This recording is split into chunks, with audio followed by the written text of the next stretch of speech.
Life is precious. I think we would all agree. But often we find that we take the very things that we do every day in life for granted until something happens in a blink of an eye. Hello, I'm Tom Russo, and this is In a Blink of an Eye, where we discuss stories from ordinary people whose lives are changed in an instant and how they overcame through faith, courage, and determination. Join me on this podcast for uplifting stories of how people face various challenges and learn to not only survive, but thrive. In a Blink of an Eye is sponsored by TradingCardsMarketplace.com. Discover, connect, and collect. That's TradingCardsMarketplace.com.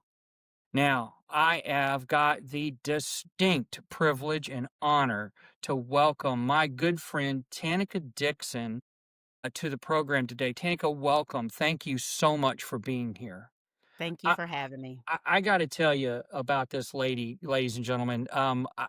When I started my teaching career, I was teaching in a small town called Fulshear, Texas, and I was at a middle school, Roberts Middle School, and I was I was hired as a long-term sub, so I was kind of feeling my oats to see if it was something I wanted to do, and I got the great blessing from God to work with this lady who inspired me in so many ways. She is one of the most magnificent teachers that any student who ever had her would be able to tell you.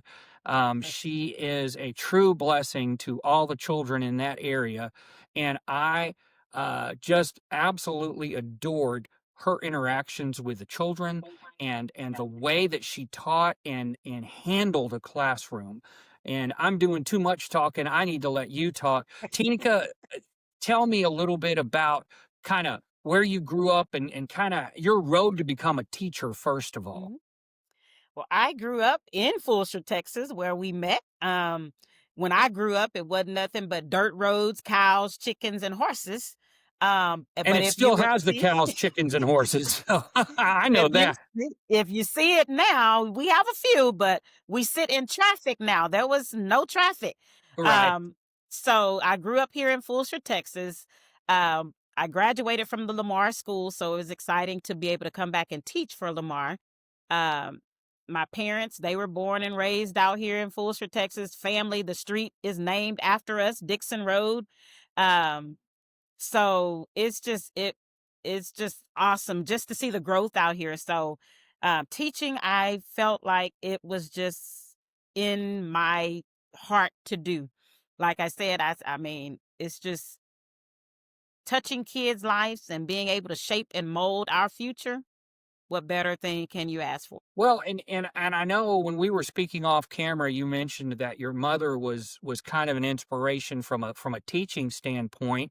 You said that she taught Sunday school, and you could see that passion in her as she taught the children in Sunday school. Yes. And so that had to be a big impact, and you even inclinated to me that she kind of wanted to be a teacher too, hmm but she She never could really have. got to follow that dream. Tell me a little bit Yes. about that. She could have. I mean, I seen it. I mean, going up there before on that Saturday, loading us in the car, and she was setting up her room, putting her bulletin boards up in the classroom, and getting ready for the kids that Sunday morning. Just the excitement there. She would have been an amazing teacher because I saw it all in her. And just me going to see her set up her Sunday school room. And when I told her me going to college and would it even be a thing, because I didn't even think we had money to go. So that's how I knew it was. I knew we didn't have money to go because she was a custodian. Custodians didn't make very much. My dad was in the rice fields, and he was lucky enough to get a job for Texaco. I mean, which was a true blessing, not having any education, any experience in the oil field. He was lucky and blessed to have that. So going to college, we still didn't have like a college fund. So I was just like, how am I going to do this? So I just applied. Yes, I came out with a whole bunch of loans, but I got my degree. But you did it. I did it. And you And know what, Mr. Russo? I did it, and when I started my career being in those schools, like you said, some of the hardest schools, after COVID hit, I was trying to pay my loans back, and I was calling them to pay my loans back, and they were like, "Those loans, that $143,000 is gone. Thank you for your service." Oh, and talk about a blessing. Talk about a blessing.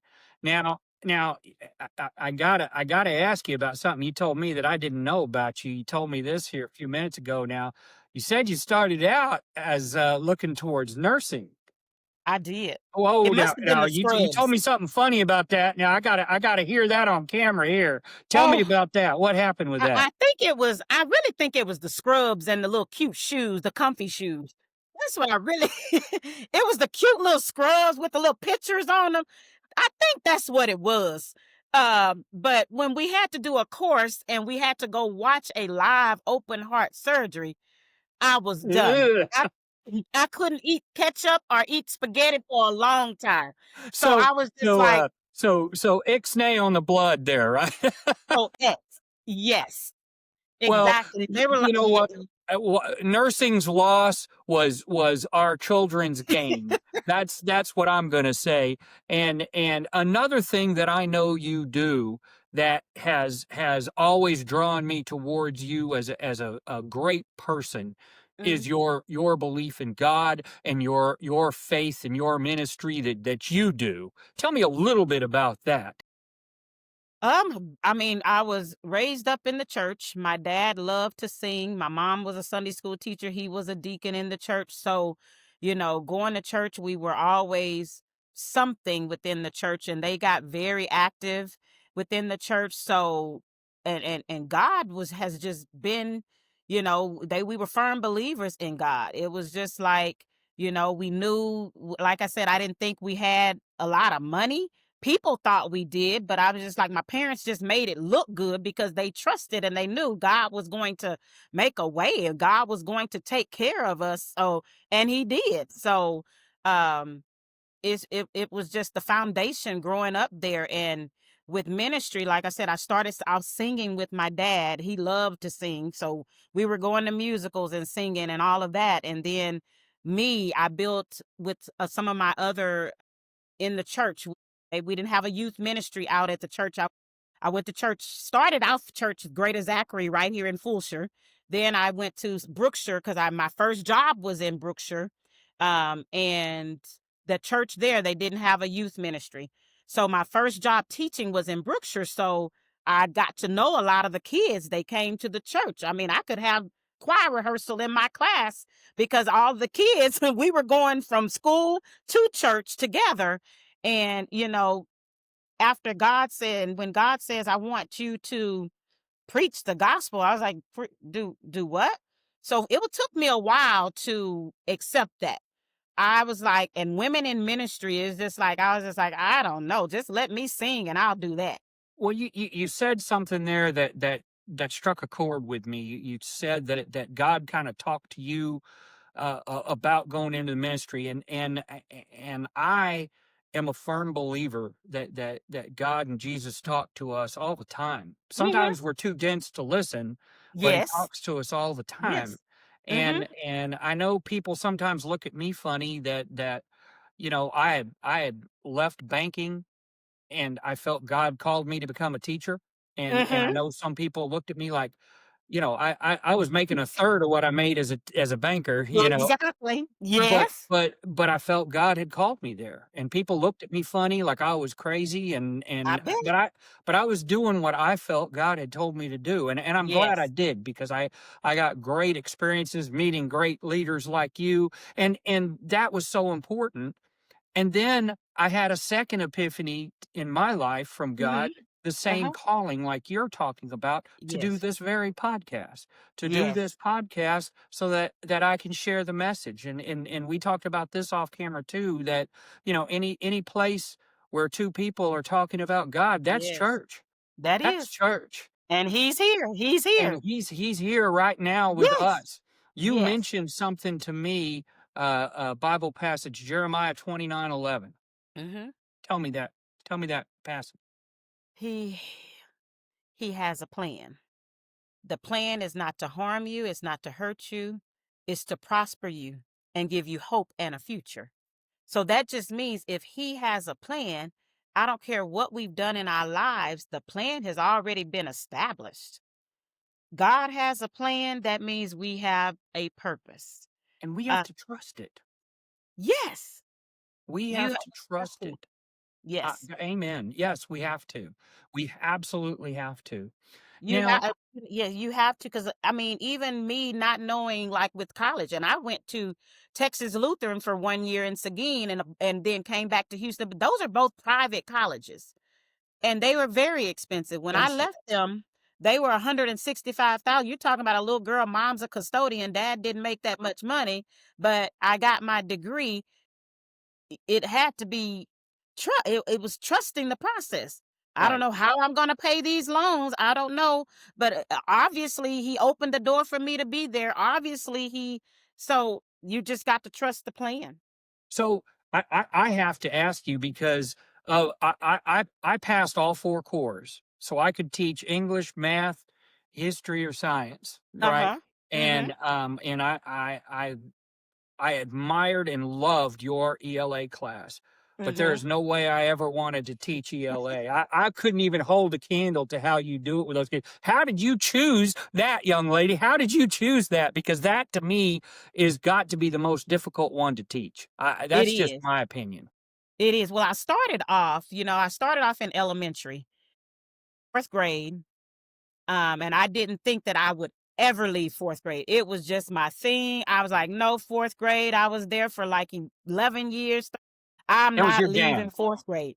Yes. And I started off self-contained, where I did have to teach all the subject areas, but just math was just not you were a banker. I just, no, just let me count my money and subtract my money. That's about it. Other than that, I just could not. I didn't like social studies. See, So I I love was, that's what I wound up teaching mostly. I yes, did you teach did. math You 1 year. did. Yeah. But with ELAR, it was just reading because I struggled with reading myself as a kid. In elementary school, they would tell my mom about something with her comprehension. But my mom, she was just like, nothing's wrong with her. She just needs to read more. So nothing's wrong with her. For recess, she would say she didn't need to go out there and play. Let her read a book so she can play when she gets home. So as I got into the educational, I said, if I was tested, I really think I would have had a deficit in reading comprehension. It's interesting that you say that because I have long been an opponent of labels, and I seem to remember even in your Mhm. class that you didn't let kids make excuses, and that's one Right, of the things I loved about you. right. And everybody's got their own set of Mhm, circumstances, and I'm not mhm. saying that there aren't people out there who struggle with things or whatever. But if all we do is pander to that, they never Yes, learn. They yes. never learn. And one of the things that I learned from you is within the scope of that child's capabilities, Mhm. right? Expect the most of it. Yes, Expect the yes. most from them. Because if you expect the least, that's all you'll ever get. That's all you're gonna get. And I learned that from you. I learned that from you because I saw that every student was important to you, and every student, I'm about to cry because this was so important to me, but every student was important to you. And I tried to emulate that in and I hope I did you good service than what I did. Every student was important, and every student had a story, and every student had a different way of learning, Mhm, but I mhm. pushed every one of them to their limit. Yes, yes. Another thing I took from you, I gotta share this story. You make at least you did when I was with you. You made all the students keep a journal, Mhm, and mhm. I loved that. I Yeah, made my students keep a journal every year, even when the district was telling me, we don't do that. We do everything online." I'm like, "No, my students are going to write. yeah. My students are going to Exactly. write, and they're going to Uh-huh. learn how to write, and they're going to learn how to read. And I'm not going Yes, to have it any other way. That's how my kids are going to do it." And so, yes. all of my kids, they at first they would complain, but by the end of the year, they were Oh, they yeah. were loving it. they were loving it, because they Yes. knew the stuff now. Because you Mhm. just remember so much more when you write it down. And I remember you Exactly. doing that in your classes, and I took that to heart. I wanted to share that with you. I did Ah, that in all my classes, even my math class. When I taught my math class, I made them do it. I made them write paragraphs about what we were doing in math. And hey. so it helped them in all their other Yep. classes. And so that's Mhm. that's that's awesome.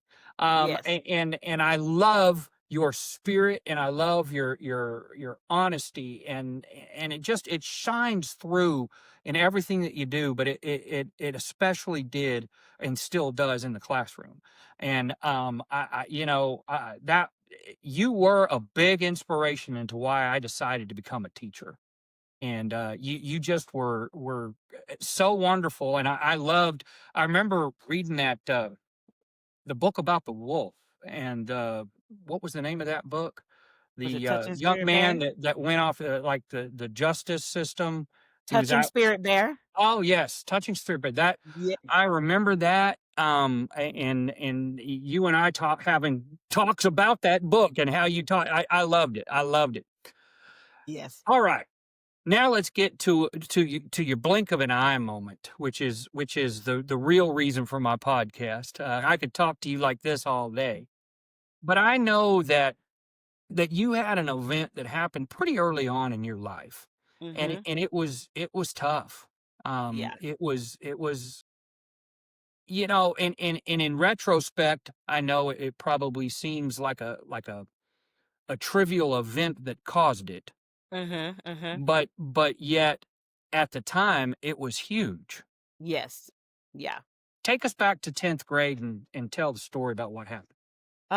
It was just, being in a relationship and you think, oh, you're so in love and you're just this is the guy, this is who you're, and you don't can't live life without them and don't want to live life without them. And that because that was where I was at that point, I felt like. And, and talking to the guy one day, he says, well, I don't think we're gonna talk anymore. And from that moment, I just didn't know what to think. I thought, "What do you mean we're not gonna talk anymore? We started talking since, like, 6th grade. What do You you were mean we're crushed. not?" Yes, and "What do you mean we're not gonna talk anymore? How does that happen?" And, so I was just crushed. So in my mind, at that time, I didn't know just so many things were going on in my mind. I don't know if it was just, oh, well, I'm gonna get him back or I'm gonna get some attention. So I ended up taking several Tylenol and several sleeping pills, and You were passed out wanting on to end my your life. You were wanting yes. to end your life. It crushed your spirit enough to make you feel like you wanted to end your life. Yes, that I just what was I going to do? And then thinking about what people would say, oh, y'all are not together anymore. What happened? And just all of that I didn't want to deal with, didn't want to hear because I didn't even know. I was just like, I don't know what caused this situation. So I just felt like that was the best thing to do. And then, when I felt like, okay, when he finds out, he's gonna feel awful, and just It was almost like a yeah. spite thing. It was almost like a, Yes, I'm yes. gonna show him. I'm gonna And show not this. knowing that, it could have been a whole different situation if I was telling you earlier, if I was on the sofa in our home, and my when my parents came back, I remember them being at the store, whatever. When they came back, they were like, Tanika, go to your room and lay down. I didn't respond. Tanika, go to your room. And they were like, you would not respond. So they tried to get me up and then they knew something was wrong. So they rushed me to the emergency room and then they found out what happened with the pills that I had taken and all of that. And I knew it would have been a difference if I was in my bedroom, as I was saying, they would have just peeped in there and said, oh, she's sleeping. She'll wake up later. I probably wouldn't have never woken up with the amount of sleeping pills and the Tylenol that I had taken. And that was God's hand. I mean, that Yes, was God's hand leaving you on that sofa and letting your parents get you the help that you needed. yes, And thank God they did, because you've had a whole generation of students that you've helped since then. yes, And I say that laughingly, but I know that was a struggle for you. I yes, know that was a painful time. And like I said, you look back on it and it's, I'm a guy. It was over a silly guy. I mean, Yes. it's Yeah. amazing what our young people go through, and we don't Mhm. we don't even think about it sometimes, Yes. because that was the Yes. whole world to you. Mhm. That moment in time, In that moment. it was everything to you, Yes. and so much so that you were willing to end it all. Yeah.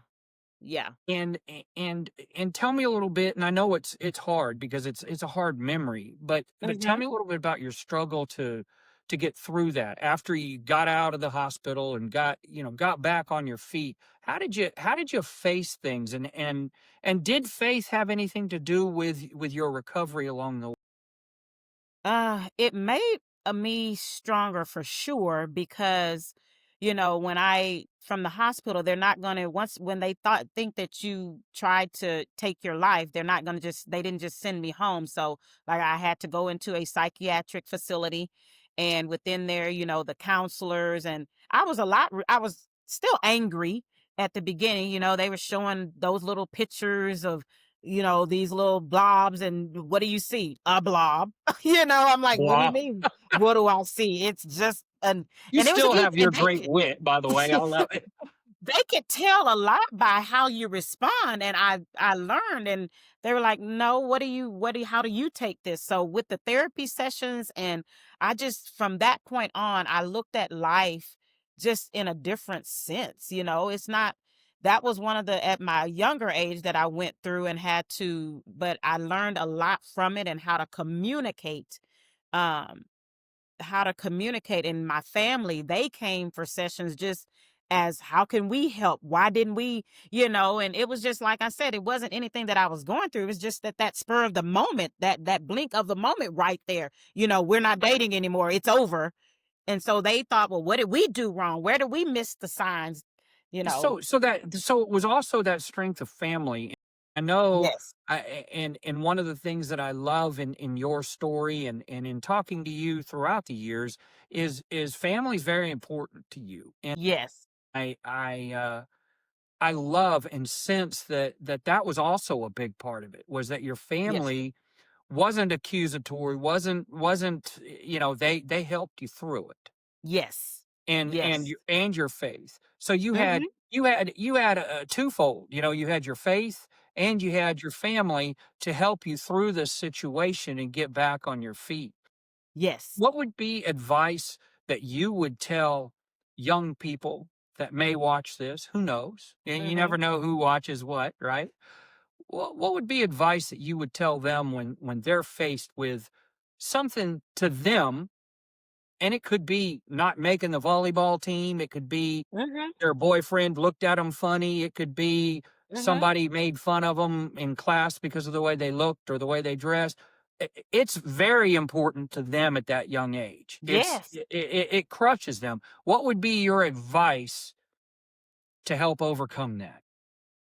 To me, I would say there's nothing that you go through in this life that is that bad, that is that awful, that you cannot overcome.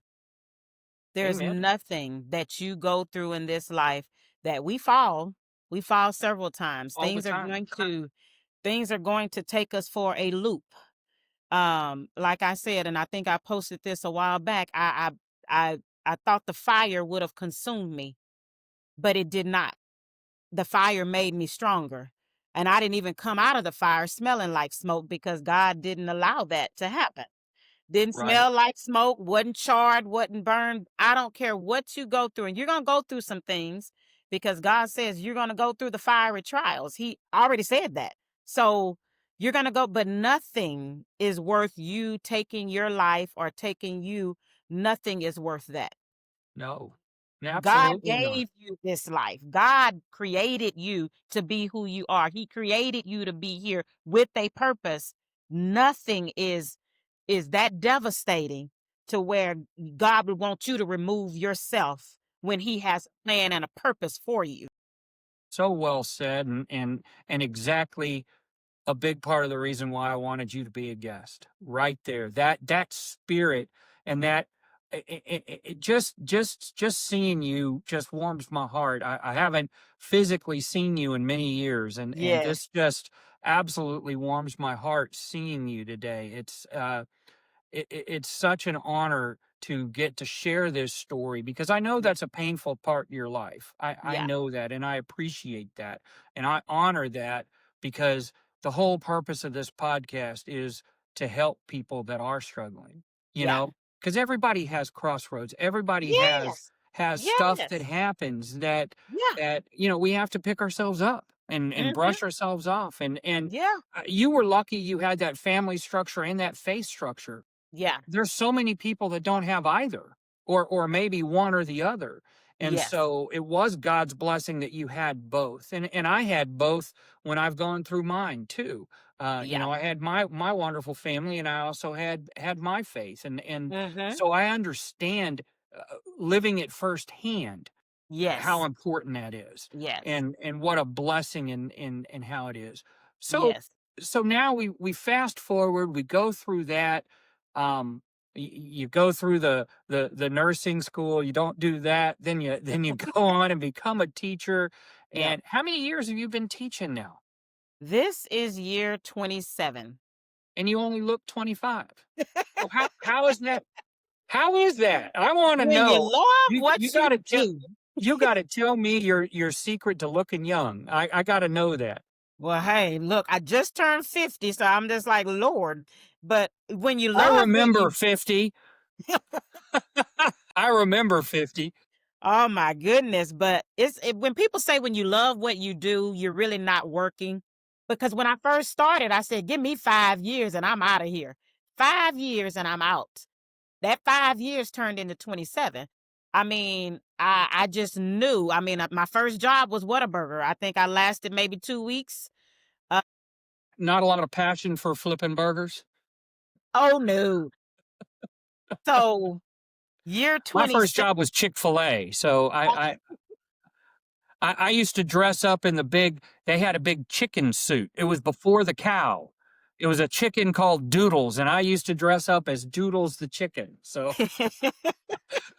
not a lot of passion for that either. Yes. But So, I so mean, 27. now are you still at Roberts? Are you still teaching at I Roberts? am at Roberts, 2 year well, I already said I was gonna retire in my classroom.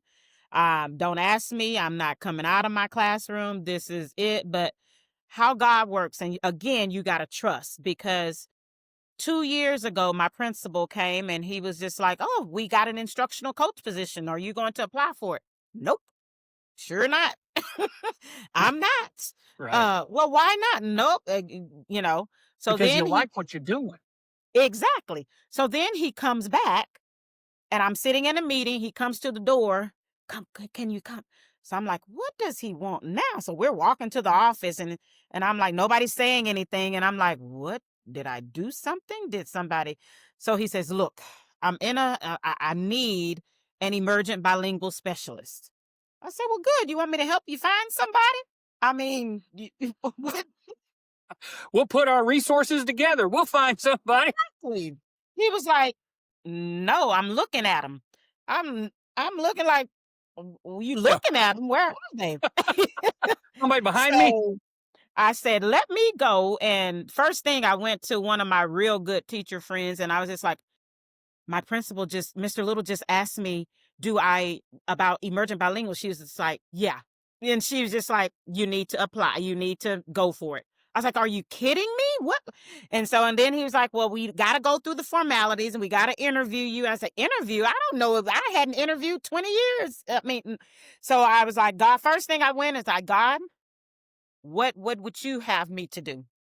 Because the summer before that, I had finished up some coursework on um instructional just leadership and just consulting, and I finished the whole consulting thing, an educational consultant, and how to work with people. And so I was like, okay, God, is this you telling me to walk in here? So now you not only work with kids but you work with the teachers as well.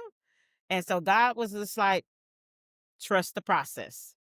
So I went through the interview and waited for HR and got contacted and emergent bilingual specialist. And I was just like, I don't know anything but English. So, and Fulshire is not just, okay, we got a couple kids that speak Spanish anymore. Fulshire is very diverse now. So this is my second year as an emergent bilingual specialist, just being their advocate and kids that are coming from different countries. And so, I mean, I have kids that speak French, that's Mandarin, simplified Chinese, Vous Urdu. parlez français? Oui. I wish I could. My handy dandy Je parle translator, un peu. Je but parle un peu. Very little. but so being my second year to be able to work with teachers at this level and making sure these kids are feeling comfortable, and I just said, "Oh, God, you did it again. God, you did it again," because now I'm at a different level that I never thought that I would even step out into. Um, and working with teachers and how to support these emergent bilingual students in the classroom, I'm just amazed. Well, I got to tell you, it's amazing your story. And again, I can't thank you enough for the influence you had on me, and subsequently, I think that helped touch the lives of my students and my athletes that I coached, That's and true. I owe a lot to you and all the great teachers that I worked with there. But you were just one that I just really just focused on their style, and I loved your style, and I knew your students loved you. um, it's amazing, but our 30 minutes is already up, if you can believe Huh? that. I told you were all nervous about this, and I told you it would just go just like that. Yes. I'm gonna wrap it up. I want you to hang on though. Okay, so Okay. let me wrap it up here. If you like hearing uplifting stories of overcoming challenges in life, click the like and subscribe button. It's somewhere over here. I don't know where it is, but click it. Please do that. That helps me grow my audience. Perhaps you have a story of your own to share: an accident, a sudden loss, PTSD, alcohol, drug abuse, a natural disaster, illnesses, and you would like to share that journey of overcoming. Please contact me at the email shown below. Now, I know it's going to be there because I'm going to put it there for consideration for a future podcast interview. I rely on viewers like you to share their stories. Thanks again to TradingCardsMarketplace.com for their continued sponsorship to bring all these great stories to all of us. Marketplace.com. Discover, connect, and collect. Awaken the collector in you. I want to thank everyone out there, especially my family, our military veterans, our first responders who put their lives on the line every day. And of course, we can't forget our teachers and our medical professionals who all make the world better one person at a time. And I learned a lot of that from this lady. Most of all, thank God for all the blessings in our world. We just Yes. need to make sure that we concentrate on those blessings every single day. Until next time, my friends, Carpe Diem, seize the day. Thank you so much.